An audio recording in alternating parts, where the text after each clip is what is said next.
നല്ലത് പട്ടിണി കിടക്കുന്നതാ. ആരാന്റെ കഫം കൊണ്ട് കുടുംബം നോക്കുന്നതിനേക്കാളും നല്ലത്, മറ്റൊരുത്തന്റെ വേർപ്പ് കൊണ്ട് കുടുംബം പോറ്റുന്നതിനേക്കാളും നല്ലത് പട്ടിണി കിടക്കുന്നതാണ് പഠിപ്പിച്ച മതമായ ഇസ്ലാം. അതാ ഇസ്ലാമിന്റെ മൂല്യം. അള്ളാഹുവിന്റെ ഹബീബ് ഒന്ന് മുഖം വെച്ചിരുന്നെങ്കിൽ, ഒന്ന് മനസ്സ് താഴ്ത്തിയിരുന്നെങ്കിൽ കോടിക്കണക്കിന് സ്വത്തുക്കൾ അള്ളാന്റെ റസൂലിനുണ്ടാവും. സിദ്ദീഖുൽ അക്ബർ റളിയല്ലാഹു അൻഹു ഉണ്ടാവൂലേ? ജീവിച്ചിരിക്കുന്ന കാലത്ത് കോടീശ്വരനായിട്ടും മരിക്കാൻ നേരത്ത് പട്ടിണി കിടക്കുന്ന ഈ സഹാബത്തിനൊക്കെ ഒന്ന് മനസ്സ് വെച്ചാൽ ലക്ഷങ്ങൾ ഉണ്ടാക്കാൻ പറ്റും. അതുകൊണ്ടാ ഒരിക്കൽ പൂർണ്ണ ഗർഭിണിയായ ഫാത്തിമ ബീവി റസൂലുള്ളാന്റെ അരികിൽ വന്ന് ചോദിച്ചു, റസൂലേ, പാപ്പാ ഗർഭപൂതിയാണോ എന്നറിയൂല. ഫാത്തിമ ബീവി ചോദിച്ചു, പാപ്പേ ഒരു കാരക്കിൻ കെടുത്തിരി ബൈത്തുൽ മാലിന്. അല്ലാഹുവിന്റെ റസൂല് പറഞ്ഞു, മോളെ ഫാത്തിമ, അതെന്റെ വാപ്പന്റെ മുതലല്ല, അത് ബൈത്തുൽ മാലാ മോളെ, അത് ബൈത്തുൽ മാല. ഇന്ന് എല്ലാ രംഗത്തും അങ്ങനെയാ.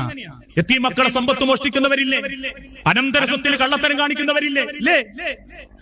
മരിച്ചോയ മക്കളുടെ ഏട്ടന്റെ അനിയന്റെ സ്വത്തുക്കൾ ഇല്ലാത്ത പ്രമാണങ്ങൾ ഉണ്ടാക്കി വിരലടയാളം മാനെ കൊണ്ട് അബോധാവസ്ഥയിൽ ചെയ്യിച്ചവരില്ലേ? ഏട്ടന് കിട്ടേണ്ട സ്വത്തുക്കൾ തട്ടിയെടുത്തവരില്ലേ? അനിയനെയും പെങ്ങളെയും ചതിച്ചവരില്ലേ? കണ്ണായ റോഡിന്റെ വക്കില് ആൾക്കാരെ സ്വാധീനിച്ച്, അതല്ലെങ്കിൽ ഏതെങ്കിലും മധ്യസ്ഥന്മാരെ സ്വാധീനിച്ച് അവനാന്റെ പരിധിയിൽ എഴുതി വെച്ചവരില്ലേ?